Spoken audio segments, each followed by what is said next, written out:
Christmas had always been my favorite time of year. Even as I got older, I still felt that little spark of excitement as December rolled around. It wasn't about the gifts. I knew I wasn't a little kid anymore. It was the feeling of it all, the lights twinkling softly in the living room, the smell of cinnamon and pine, filling the house the way everything just felt warmer despite the cold. Outside, most of all, I loved the tradition. Every year, my family had the same Christmas morning routine. We'd wake up early, still in our pajamas, and gather in the living room, mugs of hot chocolate in hand. Dad would always put on that same old Christmas playlist songs I had heard 1,000 times before but still made me smile. Mom would pass out gifts one at a time so everyone got a turn opening something while the rest of us watched. It was something small, something familiar, something I thought we all cherished. This year felt different. It started with little things. My parents had been distant in the weeks leading up to Christmas, barely acknowledging me unless they needed something. Conversations felt short and forced, like they were just going through the motions. My younger brother Jake, on the other hand, had been getting all their attention. They talked to him constantly about school, his soccer games, his friends. I told myself I was imagining it, that it was nothing, that maybe I was just reading too much into things, but deep down I felt it. I just didn't expect Christmas morning to confirm it so clearly. That morning I woke up to the sound of Jake laughing downstairs. The smell of coffee drifted through the air, and for a brief moment I smiled. I shook off the uneasy feeling in my chest. Pushing aside the nagging thought that something was off, I made my way downstairs, rubbing the sleep from my eyes. As I stepped into the living room, the tree stood tall in the corner, glowing with soft, colorful lights. The usual pile of presents sat beneath it, perfectly wrapped with shiny bows. Mom and Dad were already on the couch, sipping their coffee. Jake sat cross-legged on the floor, his face practically glowing with excitement. "There you are," Mom said, flashing me a quick smile. We were just about to start. "Without you," I sat down on the floor next to Jake, trying to shake the feeling of unease creeping up my spine. Maybe I was just overthinking things. Maybe this year would feel like every other. Mom reached under the tree and grabbed a gift, handing it to Jake first. Just like always, he tore into it, and I watched as he pulled out a pair of brand new sneakers, the kind he'd been talking about nonstop for weeks. His eyes lit up, and he looked up at our parents. "No way. These are sick." Mom laughed. "We knew you'd love them." Dad chuckled. "There's plenty more where that came from." "Buddy," I smiled at Jake. "Nice," I said, trying to match his excitement. "Those are cool." He barely glanced at me before moving on to his next gift. I sat quietly as he unwrapped present after present. High-end clothes, a gaming headset, a gift card to his favorite store. With each new thing he unwrapped, I felt my stomach tighten, and then Mom handed him the big one, a sleek, perfectly wrapped box with a bright red bow.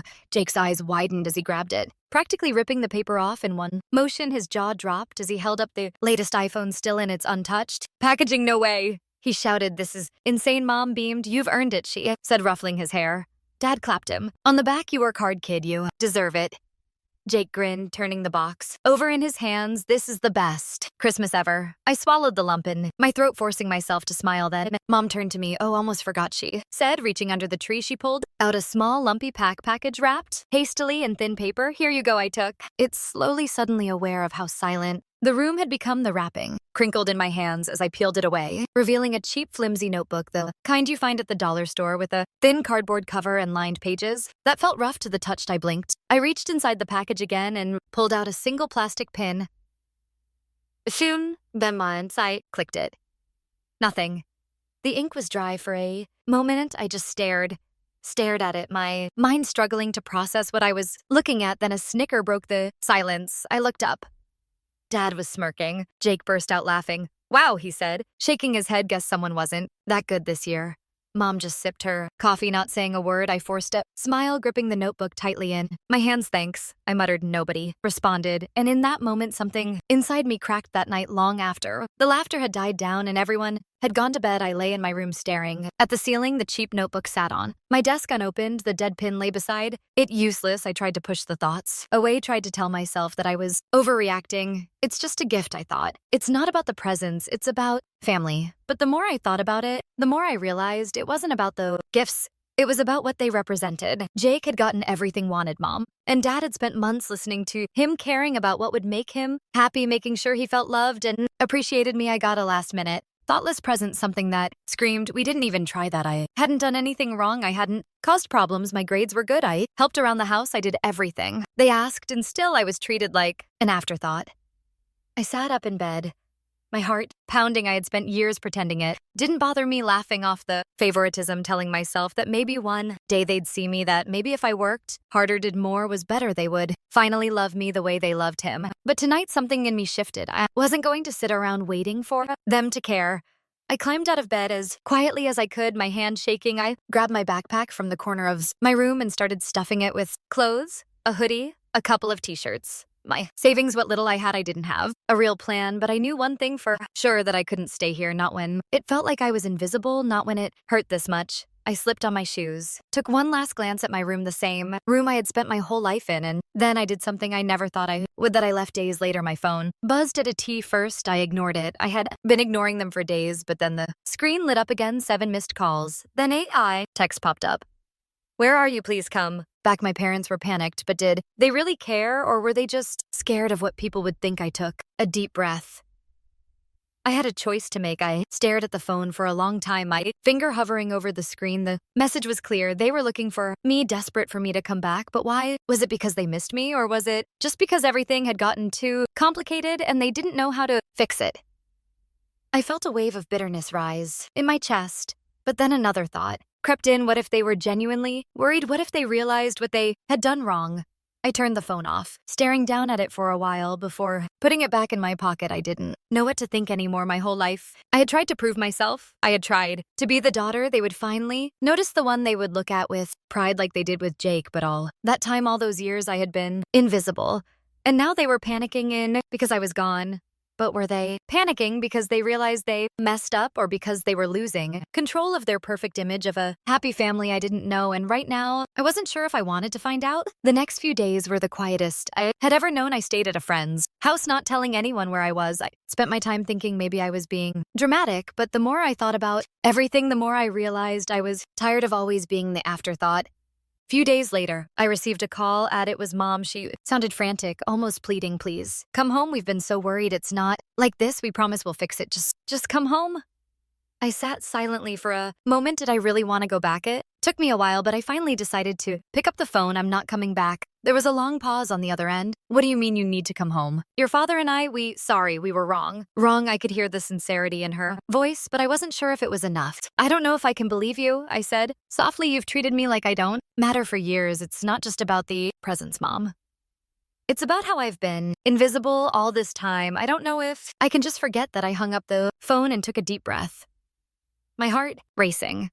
I wasn't sure what was going to happen next, but I knew one thing for sure: I wasn't going to be anyone's second choice anymore. The days after that phone call felt like a blur. I spent most of my time reflecting, trying to find some sense of peace within myself. My mind kept bouncing back and forth. One minute I felt like I was doing the right thing, standing up for myself, but the next I felt a pang of guilt. I wasn't used to being defiant. I wasn't used to putting my foot down and demanding respect. My entire life I had been the good daughter, the one who followed the rules and did everything expected of me. But now, I was walking away from everything that had once felt familiar, and it was hard. That I thought about the Christmas morning, the look on my parents' faces when they handed Jake that shiny new phone, their pride so clear. I thought about the way I'd smiled through gritted teeth, pretending like everything was okay. But deep down, I knew it wasn't. The more I thought about it, the more I realized this wasn't just about Christmas. This was about years of being overlooked, of feeling like I didn't matter, and I didn't want to go back to that. But then something happened. It was 2 weeks later when my mom showed up at my friend's house unannounced. I opened the door, startled to see her standing there, looking different. She was no longer the stern, distant figure I had known all my life. Her eyes were red and her face was pale, as if she hadn't slept in days. "Can I talk to you?" she asked. Softly, I stood frozen for a moment, unsure what to do, but something in her voice made me hesitate.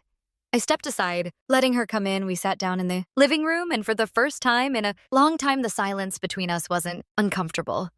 It was raw, almost fragile. "I'm sorry," she said quietly. "I know I can't take back what happened, but I want you to know that I'm truly sorry. For years, I treated you like you didn't matter, and I know that now I see it, and I hate myself for it." I could feel my chest tighten. This wasn't the apology I expected. I didn't expect her to take full responsibility like this, to admit her mistakes so openly, but there was something in her tone that made me want to believe her.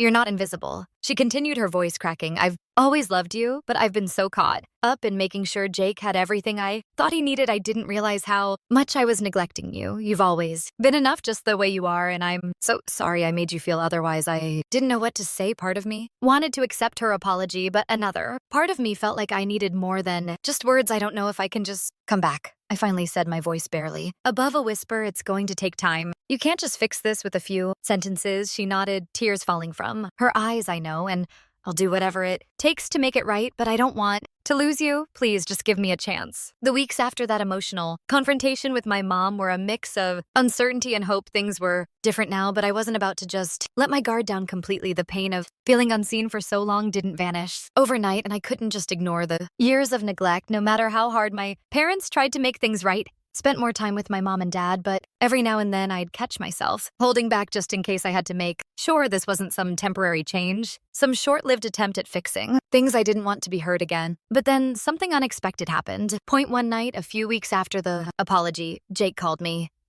I'm sorry, he said, sounding genuine. I never meant to make you feel like that I'm a jerk, and I didn't even realize what was going on until everything blew up. I didn't think about how you felt, and for that I'm sorry. It felt strange to hear him say that Jake and I had always had a sibling rivalry, but it was never this deep. We fought, sure, but it was the kind of fighting that felt normal, like any other brother and sister. But this felt different. This felt real. I wasn't sure what to say at first, but then I took a breath and replied, thank you. I didn't expect an apology from you, but it means a lot. He sounded relieved. I really do. Hope we can get along better. I don't want to be part of the problem anymore. Over the next few months, I watched my family slowly begin to change.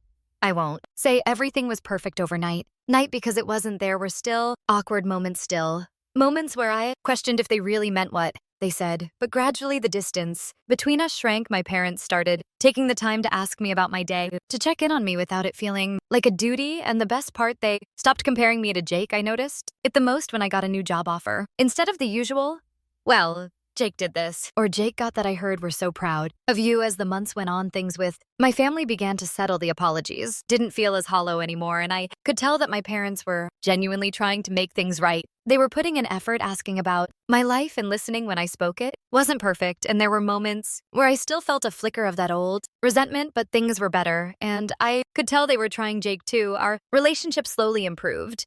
We had our awkward moments, but every conversation felt like a step forward. Sometimes we would joke around like we used to, or talk about things we never had the chance to discuss before, and while I still wasn't ready to completely forget the past, I couldn't deny that I was starting to feel like maybe things could go back to some version of normal. I never expected that apology from Jake, and I still don't think he fully understood the depth of how much his actions had hurt me, but the fact that he made an effort, that he acknowledged what had happened, it meant something. The biggest change, though, came from my parents. They took responsibility, which was huge. For years, I had felt like I was invisible, like I didn't matter in the grand scheme of things, and that Christmas morning, that was the tipping point.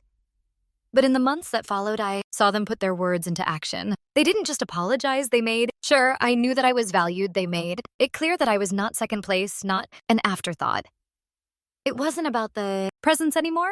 It was about the time, the attention, and the care. I started to see my parents as people, not just as figures in my life who only cared about their idea of a perfect family. But even with all of that, I realized something important. I had learned to stand up for myself. I had learned that it was okay to walk away when I needed to, and it was okay to demand more. For years, I had been silent, playing the role of the invisible child, but walking away, it made me realize I had a voice. I had a right to be heard, and maybe that was the most important lesson of all. So looking back, was it the right decision to leave? Was it the right decision to stand up for myself and demand respect, even if it meant hurting my family in the process? In the end, I think I did what I needed to do. It pushed my family to change, and it pushed me to find strength I didn't know I had. Honestly, I think I made the right call. It's tough to walk away from family, but sometimes it's the only way to get people to understand how much their actions have hurt you. What do you all think? Was Op right to leave, or should they have stayed and tried to work things out quietly? Drop your thoughts in the comments, and if you think Op handled it well, don't forget to subscribe for more stories like this one.